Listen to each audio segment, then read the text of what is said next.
TikTok saying if the Suns can wrap it up by Tuesday, the Sun series,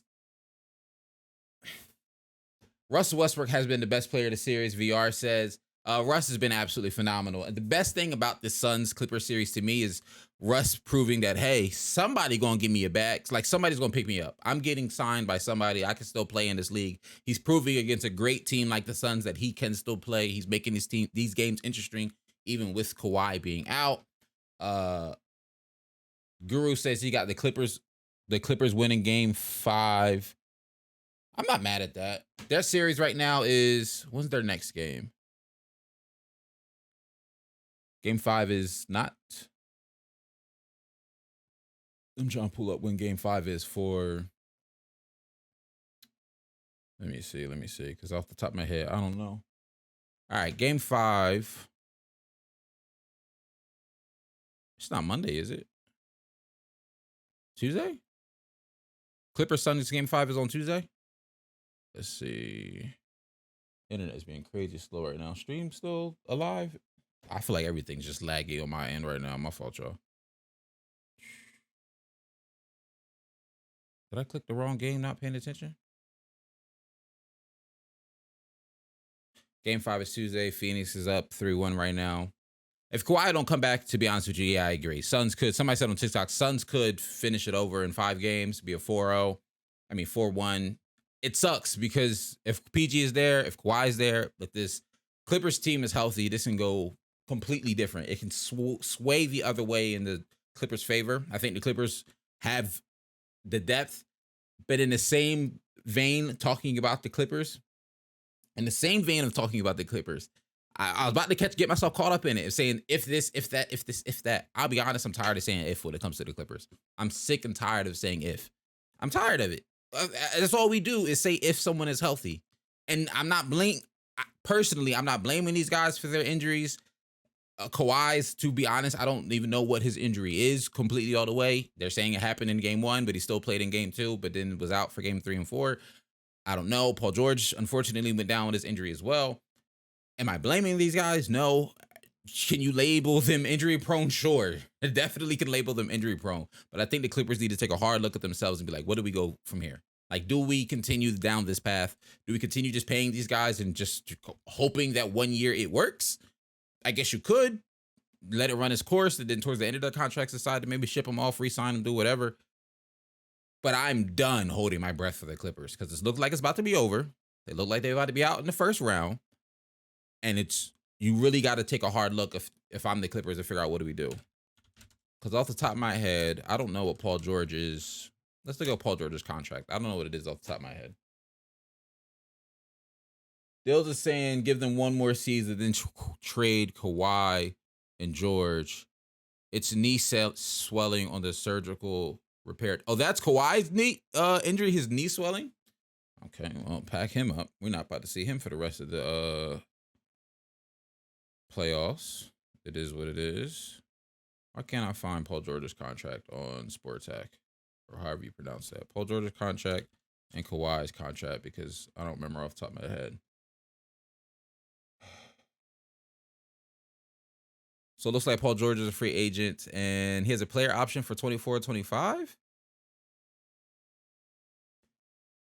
So he's under contract all of next season, a player option for the year after that.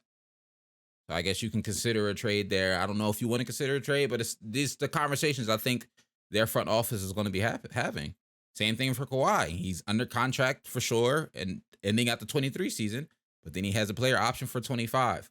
I mean, for both of those guys, it's a lot of money. In Kawhi's case is 48, and Paul George's case is also 48. So with both of them having player options in the 24-25 season, do they even opt out?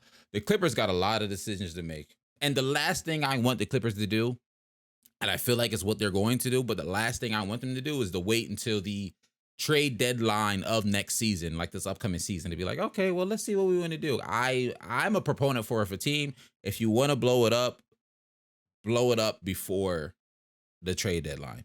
Don't wait till it goes south to blow it up, because all you're doing if it goes south is lowering that player's trade value. If the idea is to trade them, if you think you want to trade them, and if the only thing that's stopping you from making that trade is like, well, we'll give them one more chance to trade them by the trade deadline, because almost 8 times out of 10, that one more chance don't work out, and then you want to trade them by the trade deadline, and their value tanked.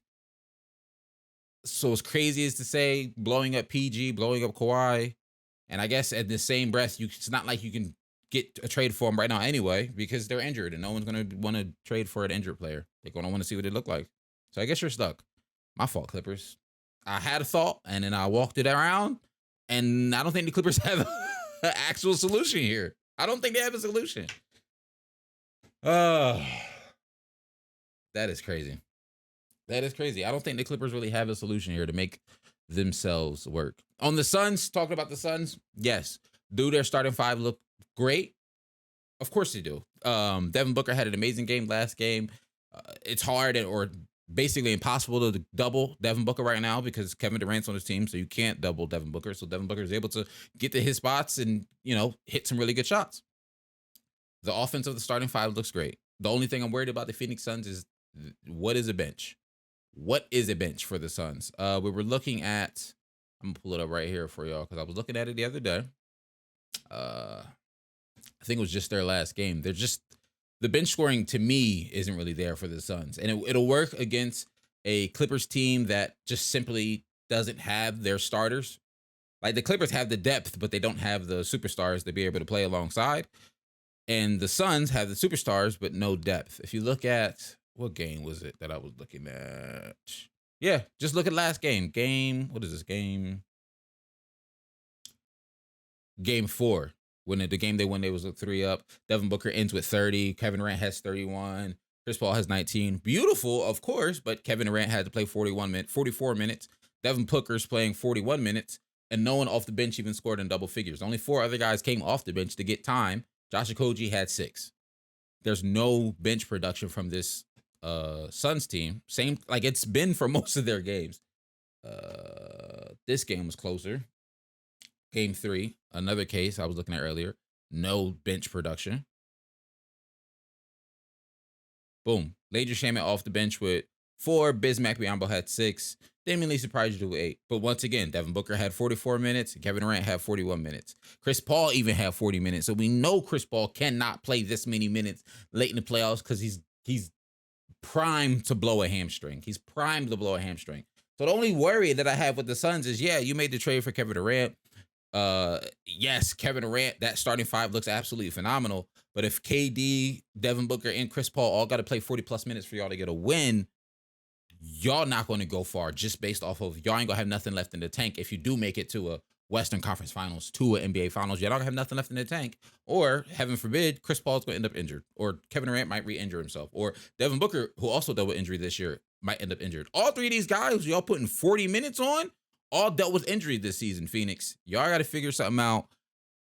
But unfortunately, in the same breath, who do you go to off the bench? You get TJ Warren some more minutes. I mean, you look to get Josh Okogie involved. I know he gets a good chunk of time off the bench every game, but there's just not a lot of offense coming off the bench. There's not any offensive depth for the Suns, and that's what they're going to struggle with.